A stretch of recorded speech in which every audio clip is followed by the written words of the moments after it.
우리 옆에 분과 앞에 계신 분은 한번 얼굴 보시면서 사랑합니다, 축복합니다 인사하겠습니다. 사랑합니다, 축복합니다. 네. 2층에 계신 분들도 사랑합니다, 축복합니다. 오늘은 어버이 주일입니다. 어버이라는 말은 한 사람, 어떤 한 사람의 부모라는 의미죠. 아버지, 어머니입니다. 그래서 모든 어버이는 어떤 한 사람에게는 어떤 본이 되고 모델이 될 수밖에 없습니다.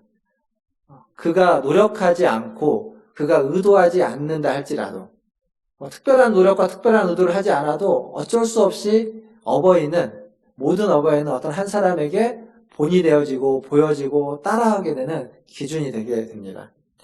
그래서 어버이는 조금 더 아름답고 조금 더 온전한 모습일수록 좋은 것 같습니다. 지금 오늘 도적질하지 말라인데 지난주에 간음하지 말라, 그 전주에 살인하지 말라라는 설교를 하면서 제가 드렸던 말씀은 사람을 사랑해야 된다. 그리고 부부관계가 더 엄하고 그 이웃의 가정을 보호해야 된다. 그리고 오늘 말씀은 도적질하지 말라인데 설교 제목이 뭐라고 되어 있냐면 재산 말고 사람을 보호하라 이렇게 되어 있죠. 사람을 보호하는 것. 이런 모습을 통해서 조금 더 온전한 모습이 우리 가운데서 구현되어지고 만들어지는 거라고 생각합니다. 사실 어버이주일과 관련된 본문과 말씀을 따로 하지 않고 오늘 그냥 10계명의 8번째 계명을 이어서 하는 이유는 거기에 있습니다. 어버이는 더 온전한 사람, 더 아름다운 사람이 되는 데 있어서 이 도적질하지 말라라는 이 계명 안에 담겨진 의미가 더 온전하고 더 아름다운 사람이 되는데 필요한 내용이기에 오늘 이 주제로 이 말씀으로 여러분들과 말씀을 나누려고 합니다. 도둑질, 이게 법률적인 용어로 보면 절도입니다. 절도. 이 절도가 형법 329조에 보면 절도죄에 대해서 이렇게 쓰여져 있는데 타인의 재물을 절취한 자는 6년 이하의 징역 또는 1천만 원 이하의 벌금에 처한다. 라고 해서 법에서 얘기하고 있는 절도죄는, 도둑질은 타인의 재물을 탈취한 자입니다. 우리나라에서 한 해 동안 이 절도죄가 몇 건 정도 일어나는지 아십니까? 우리가 알 수가 없죠. 그게 몇 건 정도 일어나는지 저도 몰랐는데 검색을 해보니까 통계청 자료를 보니까 2011년도에 한 해 동안 24만 건의 절도죄가 있었습니다. 무슨 특수절도, 폭행절도 다 포함해서 절도라는 이름으로 된 절도죄가. 그리고 2015년도에는 21만 건. 그리고 2018년도에는 18만 건. 그렇죠? 18만 건입니다. 좀 줄었습니다. 근데 이제 약간 왔다 갔다 하는데 한 해 평균 한 20만 건 정도의 절도죄가 있습니다. 이게 많은 건가요? 적은 걸까요? 많죠. 20만 건이면 많은데 우리나라 국민으로 계산을 해보면 우리나라 국민이 4,500만 넘죠. 그러면 그렇게까지 많은 양은 아닙니다. 그리고 더더군다나 절도죄의 30% 이상이 20만 건의 30% 이상이 다 10대들의 절도죄입니다. 10대들의 절도죄는 엄청나게 높은 거라고 할 수 있어요. 반면 성인들은 절도죄와 직접적으로 관련있는 사람이 그렇게 많지는 않아 보입니다. 근데 반대로 그런 말 있죠. 어른들이 쓰는 말 중에 세상에 널린 게 도둑놈이라고. 그만큼 밖에서 절도죄, 도둑이라고 하는 사람들이 참 많다라고 우리는 생각하면서 삽니다. 그러다 보니까 내가 하는 도둑질 같은 작은 것들은, 사소한 것들은 별것 아니라고 생각하는 경향이 있습니다. 그래서 절도죄가 나랑 상관없어 보이기도 하고, 또 절도라는 게 작은 절도는 별것 아니, 사소한 것들은 별것 아니라고 치부하는 경향이 있기도 합니다. 제가 이제 그림 하나를 보여드릴 텐데요. 이게 이제 모리스 위라는 분이 본인의 10계명 책에 소개된 그림입니다. 그림을 보시면 저기 정육점 주인과 정육점에 고기를 사러 오신 부인이 나옵니다. 근데 두 분의 손가락을 한번 보시겠습니까? 정육점 주인은 지금 뭐 하고 있죠? 손가락으로 이렇게 누르고 있죠. 고기가 더 많이 무겁게 하기 위해서. 물고기를 사러 온 부인은 뭐 하고 있죠? 밑에서 더 가볍게 하기 위해서 받치고 있습니다. 이 그림을 보고 모리스 위는 자신의 책에 이렇게 썼습니다. 노동자를 착취하는 고용주, 맡은 일에 꾀부리는 일꾼, 성과를 거짓으로 보고하는 월급쟁이, 불량 상품을 파는 상인, 낼 돈을 내지 않는 고객, 타인의 명성을 해치는 자, 친구의 신임을 의심하는 자, 수입을 번 돈을 술이나 도박으로 낭비하는 자, 소득세를 부정직하게 납부하는 사람, 무익한 것에 관심을 쓰는 사람, 이런 사람이 하는 일이 바로 정육점 주인이 눈금을 속이는 일과 같다. 그리고 물론 부인의 행동도 마찬가지이다. 저게 별거 아니죠. 뭐 정육점 주니까 조금 더 무겁게 하기 위해서 저렇게 누른다고 얼마나 무게가 더 나가겠습니까? 밑에서 받친다고 무게가 얼마나 덜 나가겠습니까? 별것 아닌데 이렇게 하는 별것 아닌 것과 같은 일이 사실은 노동자를 착취하는 사람이나 일을 제대로 하지 않고 농땡이 피면서 일하는 거나 그리고 거짓으로 보고하는 것이나 더더군다나 돈을 제대로 내지 않고 물건을 가져가는 것이나 이런 것과 다 똑같다는 겁니다. 이렇게 놓고 보면 우리가 살고 있는 사회에서 도둑이라는 것, 도둑질이라는 것, 절도라는 건 겉만 보고는 알 수가 없습니다. 겉으로 보이는 것과 다른 면이 굉장히 많습니다. 더더군다나 우리 사회는 작은 도둑은 좀도둑이라고 하죠. 작은 도둑은 크게 벌하고 큰 도둑은 작게 벌합니다. 수천 원을 횡령한 사람은 실형 몇 년을 언도하지만 수천억을 횡령한 사람은 그냥 집행유예나 기소유예로 끝나는 경우도 많이 있습니다. 이런 상황에서 도둑질하지 말라라고 하는 이 성경의 이 계명은 어떤 의미일까요? 독일의 알브레이트라는 한 신학자는 이 계명을 이렇게 해석했습니다. 도둑질하지 말라라는 계명은 물건에 대한 도둑질이 아니라 사람에 대해 도둑질하지 말라라고 해석했습니다.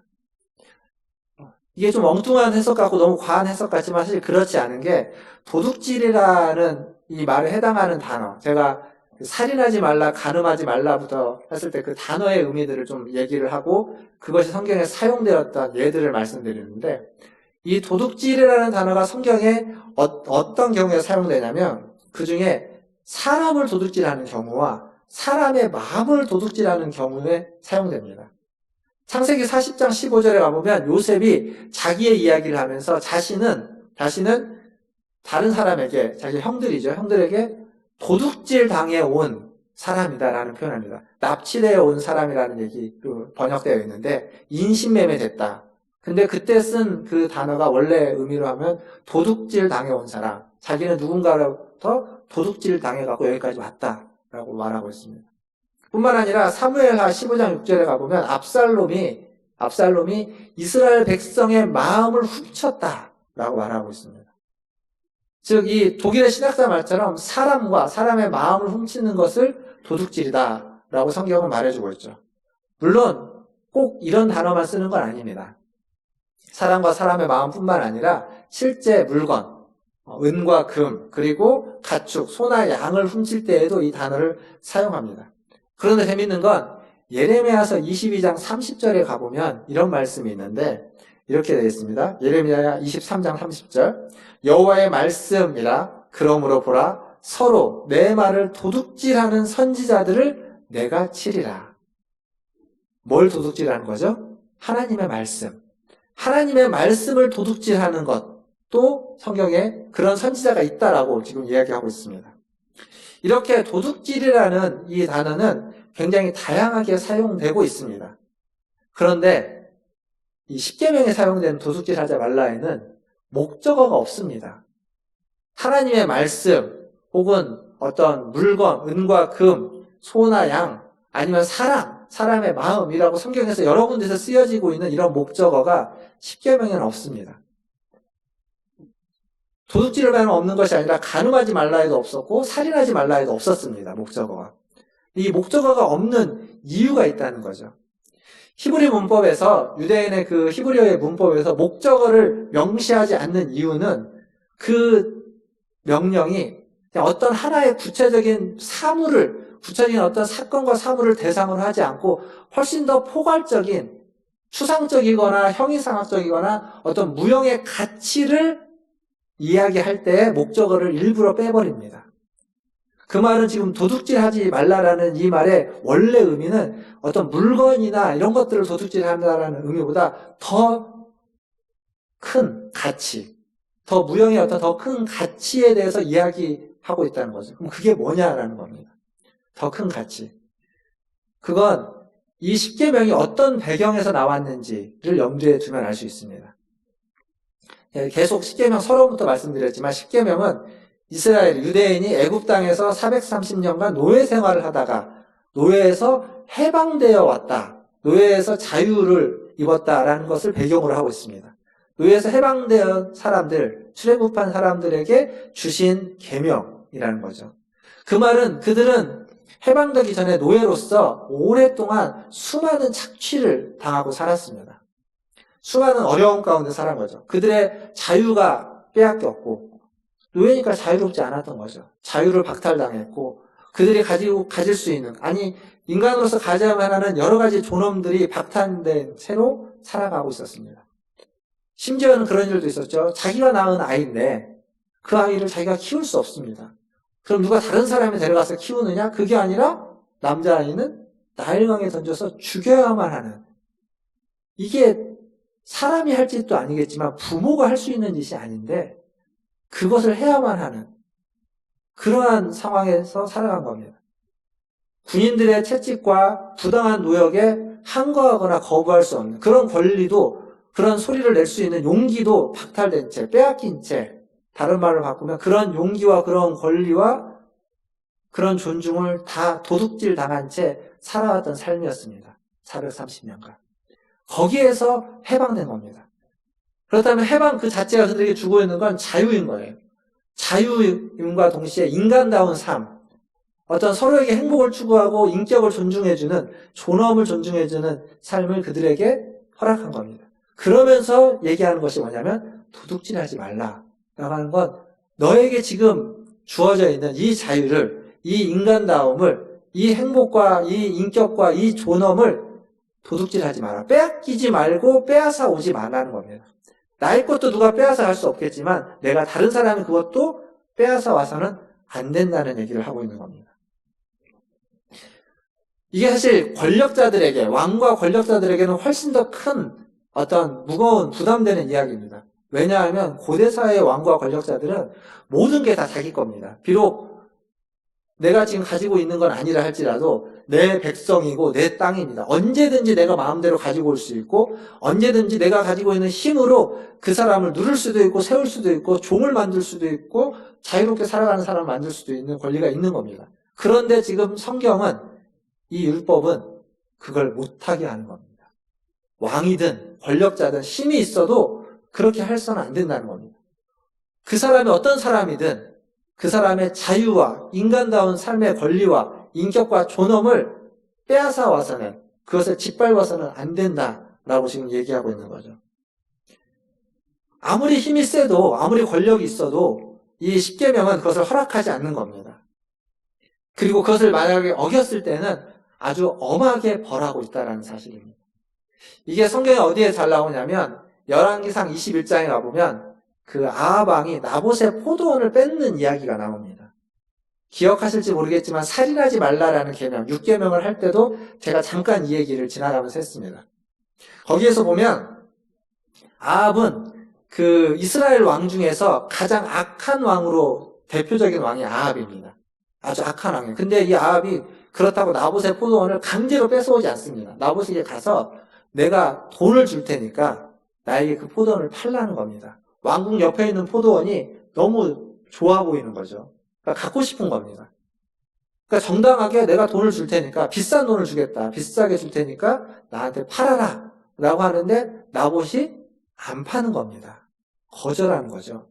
왕은 굉장히 정중했다고 이야기할 수 있습니다. 그런데 안 파는 겁니다. 그때 뭐라고 말하냐면 이 나봇이 열왕기상 21장 3절에 보면 내 조상의 유산을 왕에게 주기를 여호와께서 금하셨습니다.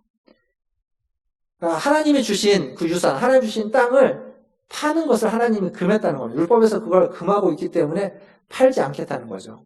아합이 그 얘기를 듣고 돌아와서 식음을 전폐하고 그 분을 삭히지 못합니다. 너무 갖고 싶은데 못 가지니까 화가 나고 막 음식을 안 먹는 거죠. 그러니까 아무리 왕이라도 함부로 할 수 없는 겁니다. 그 아합이라는 왕조차, 그 악한 왕이라도 하나님을 무시하고 자기 뜻대로 사는 악한 왕도 그 율법을 함부로 할 수 없는 시대가 지금 이 시대였던 겁니다. 그러니까 아합이 낑낑대고 있는 거죠. 근데 그때 거기에 누가 있었냐면 이세벨이 등장합니다. 이세벨이 등장하면서 이세벨이 아합에게 그 포도원을 내가 선물로 주겠다라고 하죠.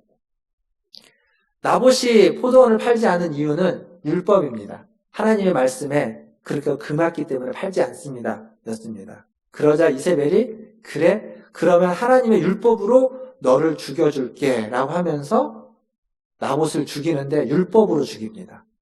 단 거기에 거짓이라는 거짓 증인들을 세워서 거짓 증인들의 거짓을 통하고 그리고 율법에서 그런 자는 돌로 쳐 죽이라고 했기 때문에 돌로 쳐가지고 나봇을 죽여버립니다. 그리고 그 포도원을 빼앗아서 아합에게 주죠. 이 일에 하나님이 엄청나게 진노하십니다. 어느 정도 진노하냐면 아합에게 묻는 거죠. 내가 죽이고 빼앗았느냐? 물론 아합은 죽이지 않고 그 일에 도모하지 않았지만 성경은 살인하지 말라 해서 제가 말씀드렸던 것처럼 아합에게 묻는 겁니다. 내가 죽이고 빼앗았느냐? 2번 묻습니다. 2번 묻고 뭐라고 하냐면 그러면 이제는 개가 내 몸에 피를 핥을 것이다 라고 하면서 독설을 퍼붓습니다. 여러분, 우상을 숭배하고 하나님 앞에 범죄한 사람들이 있습니다. 그들을 향해서 하나님이 진노하고 심판한다고 할 때 그들을 죽이라고 이야기하거나 그들에게 심판을 받고 하거나 그런 어떤 아주 엄한 말씀을 하시지만 그러나 그 모든 얘기들 가운데 이렇게 개가 피를 핥을 것이다 라고 하는 식의 독설적인 표현을 한 부분이 성경에 없습니다. 그런데 여기에서는 아합을 향해서 개가 너의 피를 핥을 것이다 라고 하는 아주 무서운 독설을 하나님이 선지자를 통해서 내뱉고 있는 겁니다. 왜 그럴까요? 사람의 생명을 빼앗는 것, 사람의 생명을 6계명에서는 살인이라고 표현했죠. 오늘 얘기하면 도적질하는 것, 이것은 하나님 보기에 하나님을 버리고 우상 숭배하는 것 이상으로 하나님이 무섭게 여기고 있는 것, 무겁게 여기고 있는 것이라는 얘기입니다. 사실 우상 숭배하는 이들을 향해서는 하나님 오랫동안 참으십니다. 근데 나봇을 죽인 이 사람 아합을 향해서는 하나님이 독설을 쏟아내는 거죠. 거짓을 통해서. 이 사실 나봇의 이야기는 6계명에 살인하지 말라하고도 연관이 있고 오늘 이 8계명에 도둑질하지 말라와도 연관이 있고 그리고 9계명에 거짓 증거하지 말라와도 연관이 있습니다. 다 이 얘기가 이 이야기가 한 이야기 안에 다 담겨져 있는 겁니다. 너도 죽을 것이다 정도가 아니라 개들이 너의 피를 핥을 것이다 라고 하면서 아주 무섭게 아주 무겁게 엄히 명하고 있습니다. 강도에 대해서 사람의 생명을 도둑질한 거에 대해서 그런 거죠. 이 도둑질에 대해서 그러면 성경에 있는 법 외에 다른 법들은 뭐 대충 얘기하냐? 그렇지 않습니다. 고대 법 중에 가장 대표적인 법인 함무라비 법전 같은 경우는 그렇게 얘기합니다. 강도를 포함한 도둑질한 사람은 사형에 처하라고 이야기하고 있습니다. 더 무섭죠? 뿐만 아니라 이슬람의 코란에도 남녀를 막론하고 도둑질한 사람은 그 손을 자르라라고 명하고 있습니다. 무섭습니다. 그런데 여기서 중요한 건 왜 손을 자르라고 하고 왜 사형에 처하라고 할까요? 그건 사실 고대 사회에는 이슬람도 그렇고 함무라비 법전을 지키는 그대 사회는 힘이 있는 사람, 권력자들의 도둑질에 대해서는 어떠한 벌도 내리지 않습니다. 힘이 없는 사람, 약한 사람들, 가난한 사람들의 도둑질에 대해서 엄히 묻는 이유는 그 사람보다 재물이 훨씬 더 귀했기 때문입니다. 재물의 가치가 훨씬 더 크게 여겨졌기 때문에 그 재물에 손을 대는 사람은 손을 잘라버리고 그 재물을 훔쳐가는 사람은 차라리 죽여버리라고 하는 겁니다. 근데 성경은 그러지 않습니다. 성경은 다릅니다. 성경은 인간의 자유를 지키기 위해서 얘기하고 있는 성경은 전혀 다르게 이야기하는 건 뭐냐면 도둑질을 하는데 대상에 따라서 달라지는 거죠. 그것이 물건 혹은 소나 양이라면 배상을 적용하게 합니다. 2배 혹은 4배나 5배까지의 배상을 통해서 그 훔쳐간 것을 도둑질을 보상하게 하면 합니다. 훔쳐간 사람을 해하지 않습니다. 도둑질해간 사람, 은과 금을 도둑질하거나 소나 양을 도둑질한 사람의 몸을 상하게 하지 않아요. 그러나 다른 경우에 그들을 죽이라는 명령이 있습니다. 그건 뭐냐면 사람의 생명을 해하거나 사람을 훔치거나 라고 하는 경우에는 반드시 죽이라고 명령합니다. 출애굽기 21장 16절에 가보면 이런 말씀이 있습니다. 사람을 납치한 자는 그 사람을 팔았든지 자기 수하에 두었든지 그를 반드시 죽일지니라. 납치한 사람은 인신매매에서 팔았든지 혹은 자기 수하에 종으로 가지고 있든지 불문하고 반드시 죽이라는 겁니다. 신명기 24장 7절에 가보면 사람이 자기 형제 곧 이스라엘 자손 중 한 사람을 유인하여 종으로 삼거나 판 것이 발견되면 그 유인한 자를 죽일지니 이같이 하여 너희 중에서 악을 제할지니라. 유인해가지고 노예 삼고 종 삼고 인신매매한 사람들을 반드시 죽이라는 겁니다. 사람에 대해서는 죽이라고 엄히 명하고 있습니다. 이게 뭘 의미하냐면 성경에서 도둑질하지 말라고 하는 이 계명은 기본적으로 재물을 지키기 위해서 도둑질하지 말라는 계명이 아니라 사람을 지키고 사람을 보호하기 위해서입니다. 그래서 아무리 재물이 커도 그 재물 때문에 사람을 해하지는 않습니다. 도둑질한 사람을 최소한의 자유와 최소한의 인권을 지켜주는 겁니다. 인격을 존중해 줍니다. 그러나 그런 사람을 해했을 경우, 그런 사람을 도둑질했을 경우, 그런 사람을 팔아버렸을 경우 얘는 그만큼의 큰 무게로 죽이라고, 반드시 죽이라고 명령하고 있는 겁니다. 이게 성경에서 십계명에서 얘기한 도둑질하지 말라라는 계명의 진정한 의미입니다. 그래서 오늘 설교 제목이 재산 말고 사람을 보호하라입니다. 사람을 보호하는 거. 이게 십계명의 근본 의미죠. 신명기 24장에 가보면 이렇게 사람을 지키기 위한 규정들 중에 힘없고 연약한 사람들을 보호하는 여러 가지 규정들이 나옵니다. 그 중에 어떤 규정이 나오냐면 어쩔 수 없이 자신들의 물건을 저당 잡혀야만 할 때, 누군가의 물건을 저당 잡을 때, 그때 그 사람에게 있어서 두 가지는 절대 저당을 못 잡겠습니다. 그게 하나는 맷돌이고 하나는 겉옷입니다. 왜 맷돌을 저당을 못 잡게 했냐면 지금은 우리가 곡식을 보면 곡식이 다 이렇게 빠져가지고 가공이 돼서 바로 먹을 수가 있는데 고대 사회는 그렇지 않았습니다. 곡식이 그냥 날것으로 있기 때문에 이 곡식 나달이 있어도 이걸 먹으려면 빻아야 되는 겁니다. 그때 필요한 게 그때는 유일한 게 맷돌입니다. 맷돌. 그래서 맷돌을 뺏어가 버리면 저당 잡아버리면 이 사람은 곡식이 있어도 먹을 게 없어서 죽는 겁니다. 그러니까 그 사람의 생명, 사람을 위해서 절대 맷돌은 저당 잡히지 못하도록 했습니다. 겉옷도 비슷하죠. 겉옷은 낮에는 저당 잡을 수 있습니다.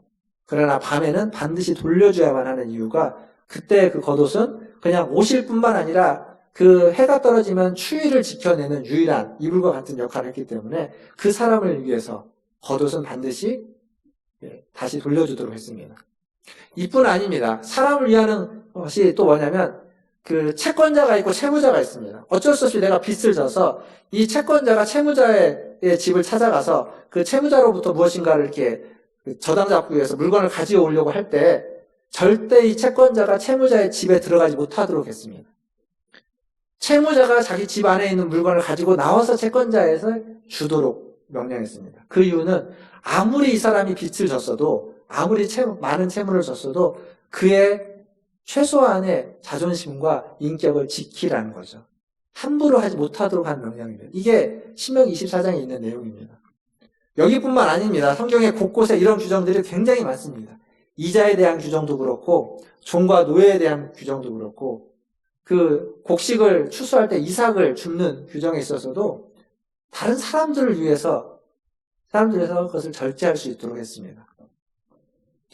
결국 구약에서 이야기하고 있는 도둑질하지 말라라는 이 계명은 재물이 아닌 사람을 지키는 그 사람의 자유와 어떤 인격과 인간다운 삶을 지켜주기 위한 계명이라는 거죠. 그것을 지키고 보호하기 위한 계명입니다. 그것을 빼앗겨서도 안 되고 그것을 누구에게 빼앗아 올 수도 없는 겁니다. 오늘 함께 예배드리는 이 자리에 있는 우리 모든 성도님들이 사람, 이웃의 자유와 인격과 존엄을 지켜주는 저와 여러분 되기를 주님의 이름으로 축원합니다. 그럴 때 다른 사람이 또 나의 자유와 나의 인격과 존엄을 지켜줄 수 있기 때문에 그렇습니다. 그렇다면 신약에서 예수님은 이 말씀을 어떤 식으로 적용했는지 좀 살펴보겠습니다. 사실 복음서에 보면 예수님은 도둑에 대해서 생각보다 자주 언급했습니다. 그런데 대상이 누구였냐면 제사장과 서기관과 바리새인이었습니다. 나쁜 놈들, 진짜 도둑놈들이 아니라 도둑질에 대해서 이야기하는데 대상은 제사장, 서기관, 바리새인이었습니다. 마가복음 12장 38절에 가보면 그들을 향해서 이런 식의 표현이 나옵니다. 이들은 긴 옷을 입고 높은 자리에 앉으며 길게 기도하는 사람들이다 라는 표현이 있는데 거기에 마가복음 12장 40절에 가보면 이런 말씀이 있습니다. 과부의 가산을 삼키는 자, 즉 과부의 재산을 도둑질하는 자, 누가? 제사장과 서기관과 바리새인들이. 그런 표현을 예수님이 합니다. 심지어는 이들의 성전을 강도의 소굴로 만들었다. 도둑놈들의 소굴로 만들었다라고 마태, 마가, 누가복음에 다 나옵니다. 이건 굉장히 무서운 도전입니다. 왜냐하면 지금 도둑질을 누가 하고 있습니까? 나쁜 놈들이 하는 것이 아닙니다. 가난한 사람들이 하는 것이 아니라 배우지 못하고 아무것도 모르는 사람이 하는 것이 아니라 그 시대에 가장 거룩하고 가장 존경받는다고 하는 제사장들과 서기관들과 바리새인들이 그랬다는 겁니다. 영적 지도자들이 그랬다는 거죠. 정작 예수님과 함께 십자가에 못 박혔던 두 강도 중에 한 강도는 회개했습니다. 십자가에 못 박힌 상태에서 회개했죠. 돌이켰습니다. 그리고 죄인의 대표로서 얘기되고 있는 세리들, 그 세리들 중에 세리장이라고 하는 삭개오도 예수님을 만나서 회개하고 돌이켰습니다. 그리고 죄인 중에 괴수라고 하는 사도 바울도 변화받았습니다. 그런데 제사장과 서기관과 바리새인들은 예수님을 수없이 만났지만 그들은 아무도 회개하지 않습니다. 여전히 죄인으로 살아가고 있었던 거죠. 구약에는 왕과 권력자들을 향해서 이 말씀이 주어졌습니다. 그들을 향해서 백성을 보호하기 위해서 이 말씀이 주어졌다면 신약에서 예수님 이 말씀을 종교 지도자들, 영적인 지도자들, 제사장과 서기관과 바리새인들을 향해서 이 말씀을 적용하고 있다는 겁니다. 그들을 향해서 도전하는 거죠. 너희가 하나님의 말씀도 도둑질했고 하나님의 그 말씀으로 사람들의 재물을 도둑질했고 그리고 성전을 강도의 소굴로 만들었다 라고 하는 겁니다. 그래서 이 8번째 계명은 감옥에 가 있는 절도범들을 향한 계명이 아닙니다. 이 8번째 계명은 자라나는 아이들과 청소년들에게 커가지고 도둑놈 되지 말라고 가르치기 위해서 우리에게 주어진 계명이 아니라 왕과 권력자들, 힘이 있는 사람들, 그리고 지도자들, 영적인 지도자들, 내게 주어진 도전이고 명령입니다. 추상 같은 명령입니다. 그래서 훨씬 더 무겁게 우리는 들어야만 하는 명령이죠. 말씀을 마무리해 보겠습니다. 우리가 살고 있는 시대는 사유재산이라는 것을 굉장히 중요하게 여기는 시대에 살고 있습니다. 여러분의 사유재산을 누가 침해하는 사람이 있다면 여러분 가만히 있지 않을 겁니다. 이 사유재산을 위해서, 이 사유재산을 지키기 위해서 사람의 기본적인 필요를 무시하기도 하고 또 어떤 사람의 인권을 짓밟기도 합니다. 그래서 나온 것이 뭐냐면 사유재산을 지키기 위해서 나오는 사회적인 합의 같은 것이 유전무죄, 무전유죄죠. 돈이 있는 자는 죄가 되지 않지만 돈이 없는 자는 죄 아닌 것도 죄가 되는 시대를 살고 있습니다. 사유재산을 지키고 내 사유재산이 사람보다 더 중요하다는 겁니다. 돈이 사람보다 더 중요해서 돈만 있으면 죄가 없어도 죄를 만들어버릴 수 있고 돈만 있으면 죄가 있어도 죄가 없어져 버리는 시대를 살고 있습니다. 여러분 잊지 말아야 될 것이 있습니다. 우리에게 주시는 이 사유재산, 우리가 가지고 있는 나의 재산, 나의 재물은 다 하나님의 선물입니다. 하나님이 허락하지 않으면 내가 가지고 있을 수 없고 내가 누릴 수 없는 것들입니다. 근데 하나님이 그것 지키라고 우리에게 그걸 줬을까요? 나 한 사람 그 사유재산 가지고 떵떵거리면서 어깨에 힘주면서 살아가라고 줬을까요? 아닙니다.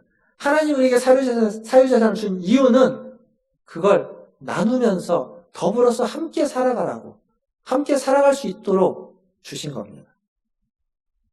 많으면 많은 대로 나눠야 되고 적으면 적은 대로 나눠야 됩니다. 제가 말씀을 준비하면서 보니까 어떤 책에서 그런 얘기가 있었습니다. 그 거지들에게 룰이 있답니다. 거지들이 룰이 있는데 무슨 논리냐면 부자가 준 음식은 바로 먹으면 안 되고 씻어갖고 말려갖고 먹어야 된다고. 그런데 가난한 사람이 주는 음식은 바로 먹어도 된다고. 왜 그럴까요? 가난한 사람은 자기가 먹을 걸 주는 겁니다. 없으니까 주는 게 자기가 먹을 겁니다. 당장 먹어야 되는 건데 그걸 나눠주는 거죠. 부자들은요, 쌓아두고 묵혀뒀다가 버릴 것들, 상한 것들 그런 거 주는 거예요. 그러니까 믿을 수가 없는 거죠. 거지들의 지혜입니다. 많은 사람이 나누는 것과 적은 사람이 나누는 것, 그 가치가 어떻게 다른지를 이야기해주고 있는 겁니다. 이런 말도 있죠. 가난은 나라님도 못 없앤다고. 그래서 어떤 사람은 아무리 도와줘봤자, 나눠줘봤자 가난한 사람은 맨날 가난하다고. 그건 안 없어진다고. 맞습니다. 성경도 그렇게 얘기합니다. 신명기 15장 11절에 가보면 이런 말씀이 있습니다.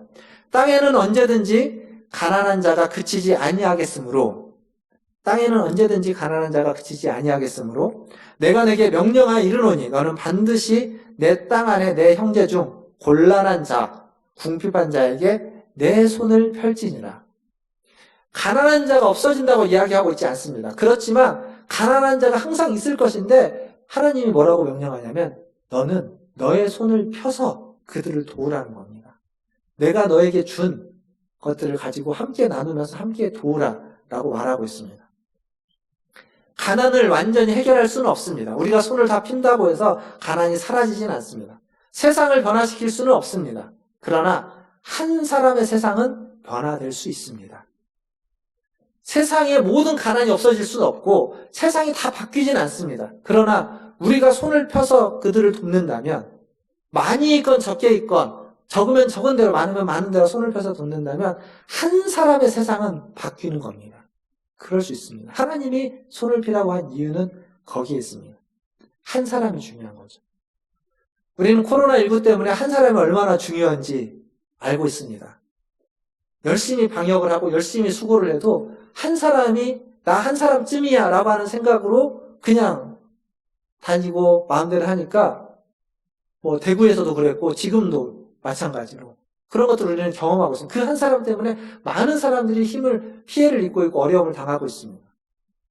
나 한 사람쯤이야 라는 생각, 우리는 그런 생각하면서 쉽게 살아갑니다. 나 한 사람쯤이야 나쁜 짓을 해도, 좀 도둑질을 해도, 뭐 사소한 건데 부정숙제를 해도, 뇌물을 좀 받아도, 세금을 좀 포탈해도, 과소비를 하고 낭비를 하고 거래를 할 때 좀 속여서 거래를 해도 나 한 사람쯤이야 라고 하는 생각을 갖고 있다면 그것 때문에 사회가, 공동체가 망가지고 무너지는 겁니다. 반대로 나 한 사람이 해도 별것 아니겠지만 그래도 나 한 사람이라도 바르게 살고 도둑질하지 않고 인간의 생명과 존중과 자유를, 인격을, 존엄을 지켜가려고 노력한다면 그 한 사람 때문에 다른 한 사람의 세상이 바뀌는 겁니다. 그리고 그 한 사람이 모여서 세상이 변화되는 거죠. 에베소서 4장에 가보면 바울은 이렇게 얘기합니다. 다시 도둑질하지 말고 돌이켜 가난한 자를 구제할 수 있도록 수고하여 선한 일을 하라 라고 말하고 있습니다. 이러한 일을 하는 사람, 그런 사람이 아름다운 사람이고 온전한 사람입니다. 그리고 그렇게 아름답고 온전한 사람이 되는 어버이가 참다운 어버이가 되는 거죠. 오늘 이 어버이 주일에 여기 계신 우리 모든 성도님들이 그렇게 더 아름답고 온전한 참다운 어버이가 되시기를 주님의 이름으로 축원드립니다. 기도하겠습니다.